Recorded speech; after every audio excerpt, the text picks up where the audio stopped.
प्रदूषण प्रमाणपत्र नारे सरकार लोकों उपरे अत्याचार करुछंती। यार प्रतिवाद रे आज भुवनेश्वर में बीजेडी पक्षरु जनसचेतनता कार्यक्रम कराजिबो।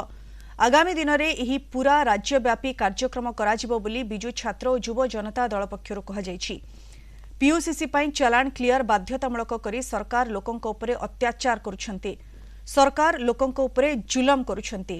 लक्षाधिक टंकार चालान काटी लोकों उपरे मानसिक चाप सृष्टि करा जाउछि।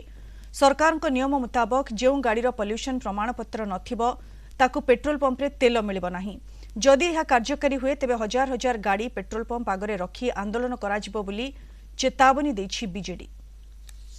इच्छा फाइन पड़ी प्रथम गोटे अभियान सरकार आरंभ कले जो थे मन इच्छा फाइन लोकंर काटी मिछ फाइन लगे एवं परवर्ती समय रे ताकू पीयूसीसी सर्टिफिकेट सांगे लिंक करिसंती। वर्तमान जो मिछ फाइन गुड़िक लगी ताकू जड़े भरणा कर सारा पर जाइकी आपण पीयूसीसी सर्टिफिकेट बाध्यतामूलक करा ताले जाइकी सर्टिफिकेट पाइबे। आमे सेटाकू कड़ा विरोध करुचु। ये जन विरोधी निष्पत्ति ताकू सरकार प्रत्याहार करंतु। खणी चोरी चालान चली सरकारी तहबिल को टंका आसुना।